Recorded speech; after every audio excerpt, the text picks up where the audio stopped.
वासियों को मेरा नमस्कार। और जैसा कि आप सब लोग जानते हैं, कल चुनाव का रिज़ल्ट आने वाला है। और पहली बार ऐसा चुनाव देखने को मिल रहा है कि बिल्कुल क्लियर नहीं है अभी तक कि कौन एक तरफा सीट निकाल रहा है। चुनाव की आखिरी रात तक भी ये क्लियर नहीं था कि कौन जीतेगा। सबको सस्पेंस है, सब अपने अपने क्षेत्र में मजबूत थे। पार्टियों की बात कर लें या पंचायती उम्मीदवारों की बात कर लें, तो सब अपने अपने क्षेत्र में बड़े मजबूत दिखाई दे रहे थे। सबकी अपने अपने क्षेत्र में या फिर एक अलग तरीके से सब अपने दृष्टि से देख रहे थे कि भाई हमारी हवा है। मेरा कहने का तात्पर्य ये है कि कल चुनावी रिजल्ट आ जाएगा। ये तो सच्चाई है कि एक ही निगम पार्षद बनेगा, आप सब लोग जानते हो। सारी पार्टियों में या जितने भी उम्मीदवार थे, सब में आपस का भाईचारा जुड़ा हुआ था। कोई किसी रीज़न से किसी का साथ दे रहा था। मेरा आप सब लोगों से ये कहना है कि कल जब चुनावी नतीजे आएंगे तो अपने भाईचारे को हमें जिंदा रखना है, क्योंकि हमारे साथ बहुत सारे ऐसे लोग हैं या दूसरी पार्टियों में बहुत सारे ऐसे लोग थे जो एक दूसरे को बड़े अच्छे तरीके से जानते थे। तो इस चुनावी गर्मा गर्मी के माहौल में अपने भाईचारे को ख़राब ना करने दे, अपने भाईचारे को ख़राब ना होने दे। मेरी आप लोगों से ये अपील है। हम देखो, जो होना था वो हो चुका है, चुनाव ख़त्म हो चुके हैं, रिजल्ट आएगा, एक ही निगम पार्षद बनेगा। अब तक भी ये क्लियर नहीं है कि कौन निगम पार्षद बनने जा रहा है। सबके ऑफिस में ये माहौल है कि जी सब अपने अपने आंकड़े लिए बैठे हैं कि जी हम जीत रहे हैं, हम जीत रहे हैं।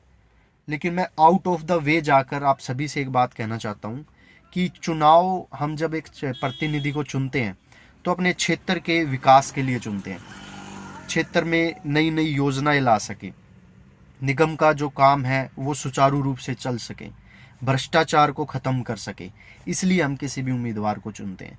तो मैं आप सब लोगों से ये कहना चाहता हूँ, जो भी निगम पार्षद बनेगा उससे 5 साल आपस में भाईचारा बना के रखे सारे कार्यकर्ता, और ये ना करें कि भाई हम इसके साथ थे तो इसके यहाँ नहीं जाएंगे, इसके साथ थे तो उससे काम के लिए नहीं कहेंगे, या कोई भी जीतता है एक तो दूसरे वाले कैंडिडेट के कार्यकर्ताओं को चिढ़ाए, कटाक्ष करें।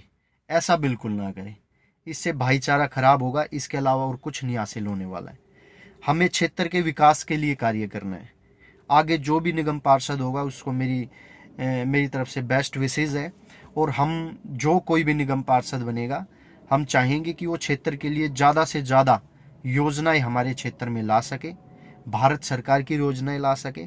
जिन चीज़ों को हम लेके चल रहे थे, मैं पर्सनली जिस चीज़ों से जुड़ा था कि हम यहाँ पे चाहते हैं विश्व का दूसरा सबसे बड़ा स्टेडियम बने, क्रिकेट स्टेडियम बने, यहाँ पे बड़ा अस्पताल बने, यहाँ पे बड़ी साउथ वेस्ट कैंपस के नाम से यूनिवर्सिटी स्थापित हो।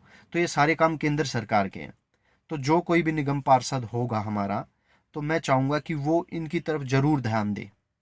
यार, हमें प्रतिनिधि इसलिए बनाती है जनता कि क्षेत्र में हमारे विकास हो सके, हमारे क्षेत्र की चीज़ें सुचारू रूप से विकास कार्य चलते रहें और बड़ी योजनाएं लाने में हमारा प्रतिनिधि योगदान दे अपना। सबसे बड़ी महत्वपूर्ण चीज़ है, हमारे क्षेत्र में आज पिछड़ा हुआ इलाका है बहुत, हमारे गांव के साइड का सारा, और यहाँ पे ज़मीनों के भाव बिल्कुल कोड़ियों के भाव है। और इसके चारों तरफ की अगर बात करें, गुड़गांव की, बहादुरगढ़ की, झज्जर की साइड की, यहाँ पे 5 से लेके 15-20 करोड़ रुपए तक एकड़ की ज़मीन है। तो ऐसी क्या बात है भाई? हमारी तो देश की राजधानी में ज़मीनें हैं हमारे गांव की, लेकिन फिर भी ज़मीनों के भाव इतने कम कैसे हैं? तो 2 पॉलिसी डीडीए ने बनाई थी जो केंद्र सरकार के अधीन आती है, एक लैंड पुलिंग पॉलिसी और दूसरा ग्रीन बेल्ट पॉलिसी। ये अभी तक धरातल पर नहीं आ पा रही है। तो इन दोनों पॉलिसियों पे काम करने की आवश्यकता है। इनको धरातल पर किसानों के हक में उतरवाने की आवश्यकता है।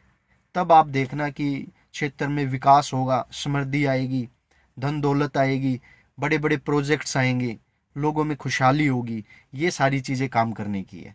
तो जो कोई भी निगम पार्षद होगा, मेरा अनुरोध है, एक दूसरे के ऊपर कटाक्ष ना करे। वो सबका निगम पार्षद होगा, चाहे वो कोई भी बनने जा रहा है। वो ये नहीं है कि इन्होंने हमारा साथ नहीं दिया, इनके काम नहीं करेंगे हम। वो एक छोटी और ओछी राजनीति वाली बात हो जाती है। तो सब भाई साथ रहें, एक दूसरे के ऊपर बिल्कुल कटाक्ष ना करें। चुनाव में हार जीत चलती रहती है, 5 कैंडिडेट है तो जाहिर सी बात है कि एक कैंडिडेट ही जीतने जा रहा है। तो सभी भाइयों से मेरी अपील है, एक दूसरे के ऊपर कटाक्ष ना करें। जो भी हमारे निगम पार्षद बनते हैं, सब साथी जो भी एक्टिव थे, साथ में मिलकर बड़ी बड़ी योजनाएं अपने क्षेत्र में लाने का प्रयास करें। बहुत बहुत शुक्रिया। जय हिंद, जय भारत।